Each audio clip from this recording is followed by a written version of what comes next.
Dikir Barat. Dikir Barat adalah suatu permainan tradisional yang paling digemari oleh masyarakat Melayu di Kelantan. Ianya wujud di kalangan masyarakat biasa di kampung-kampung dan pinggir bandar. Di dalam persembahan Dikir Barat, terdapat satu kumpulan yang diketuai oleh seorang tukang karut dan tok juara.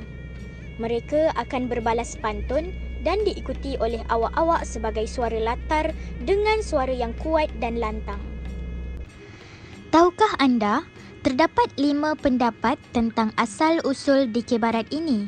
Yang pertama, berasal dari Selatan Siam. Yang kedua, berasal dari Pulau Kerengga. Yang ketiga, berasal dari ilham budak-budak penjaga lembu. Yang keempat, berasal dari Pulau Tebu. Dan yang kelima, berasal dari ciptaan Mak Leh Tapang.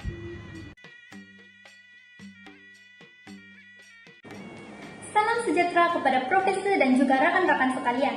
Pada hari ini, saya akan membentangkan mengenai nilai estetika yang ada pada pakaian Dikir Barat. Seperti yang kita tahu, dalam Dikir Barat terdiri daripada awak-awak, tukang juara, dan juga tukang karut. Dari segi pemakaian, tukang karut dan juga tukang juara memakai pakaian yang sangat berbeza daripada awak-awak. Hal ini dikatakan demikian karena agar wujudnya kontra pada persembahan. Selain daripada itu, agar audiens lebih fokus kepada tukang karut dan juga tukang juara. Satu lagi yang kita perlu tahu adalah para tukang karut dan juga tukang juara menggunakan kain songket semasa persembahan. Bagi awak-awak, mereka tidak spesifiknya untuk menggunakan kain songket, tetapi pakaian mereka hendaklah menyerupai pahlawan pada zaman dahulu kala. Apa yang uniknya tentang pakaian Dikir Barat adalah para pendikir Barat menggunakan tengkolok dan juga samping semasa membuat persembahan. Ini menunjukkan identiti kaum Melayu. Tahukah Anda, keindahan Dikir Barat dari sudut pakaian dilihat keseragamannya. Hal ini karena Dikir Barat sangat mementingkan nilai harmoni dan kesatuan dari segi pakaian. Dalam sesuatu persembahan ataupun pertandingan, kesemua peserta yang dipanggil awak-awak akan menggunakan pakaian yang sama melalui corak baju yang sama dan warna baju yang sama. Ini membawa arti betapa pentingnya kerjasama dan saling membantu dalam sesuatu perkara. Di samping itu, Dikir Barat juga merupakan sesuatu yang indah karena pakaiannya dibuat daripada bahan yang unik. Hal ini karena Dikir Barat pakaiannya lazim dibuat daripada kain songket. Kain songket merupakan kain lazim yang dibusanakan dalam adat dan budaya masyarakat Melayu. Kain songket merupakan kain tenunan yang dibuat dengan menggunakan peralatan tradisional.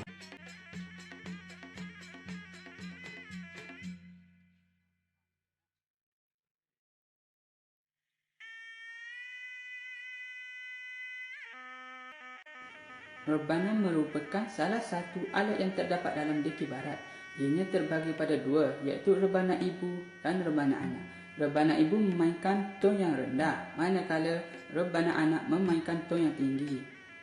Nilai estetika yang terdapat dalam alat Dikir Barat iaitu rebana ialah nilai yang membangkitkan semangat juang dengan adanya bunyi yang bertelingkar. Contohnya, rebana ibu memainkan rentak asas, manakala rebana anak memainkan rentak lincah dan laju. Pada pendapat saya, jika alat muzik ini tidak digunakan dalam Dikir Barat, maka tiadalah yang menjadi punca wujudnya aura semangat yang tinggi dalam kalangan pemain Dikir Barat di Kelantan. Rebana diletakkan di bahagian tapak kaki dan pemainnya dalam keadaan bersila. Lutut kanan pemain dimasukkan ke dalam buluh rebana sehingga mencecah permukaan kulit untuk menghasilkan bunyi yang lebih nyaring.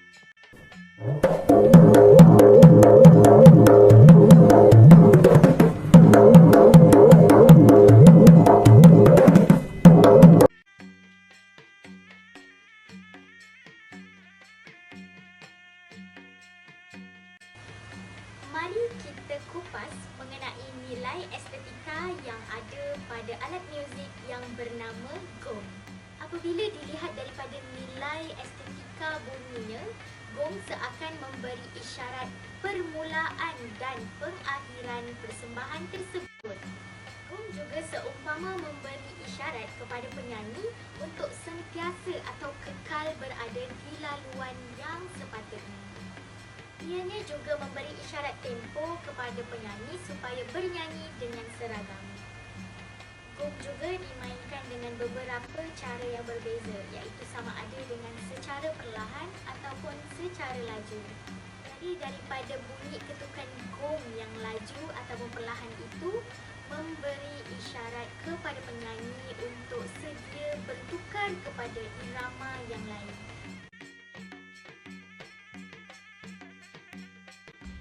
Alat muzik tertawa ataupun lebih dikenali dengan gong digantung pada stand atau penyangkut kayu atau bumbung pentas. Jong ataupun juru gong akan duduk bersila di sisi tertawa dan memukul busutnya, iaitu bahagian yang timbul untuk menghasilkan bunyi. Dalam persembahan Dikir Barat, tertawa ataupun gong ini diletakkan di bahagian tepi barisan belakang.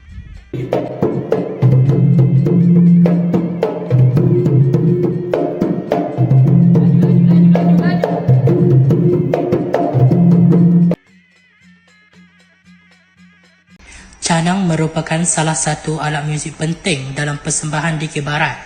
Canang juga merupakan alat muzik yang berada dalam keluarga alat muzik yang dipanggil gong, tetapi saiznya lebih kecil berbanding gong. Antara keindahan alat muzik canang dalam persembahan Dikir Barat ialah canang ini dimainkan oleh tok juara atau tukang karut ketika salah seorang daripada mereka sedang menyanyikan lagu Dikir Barat. Seterusnya, keindahan alat muzik canang ini juga dapat dilihat dari segi bahan pembuatannya, iaitu antara jenis bahan pembuatan canang seperti loyang, besi dan juga gangsa. Dan yang terakhir ialah keindahan pada alat muzik canang ini dilihat pada bentuknya, di mana bahagian tepi canang ini melengkung ke bawah dan terdapat bentuk tombol kecil di bahagian tengah atas permukaan canang, di mana pemain muzik mengenakan paluan pada tombol kecil itu untuk mendapatkan bunyi yang harmoni dalam persembahan Dikir Barat. Canang disusun di atas para khas dan dipalu. Biasanya canang dimainkan secara berpasangan, namun dalam persembahan Dikir Barat hanya menggunakan satu sahaja canang bagi mengiringi persembahan mengikut rentak lagu dengan tepat.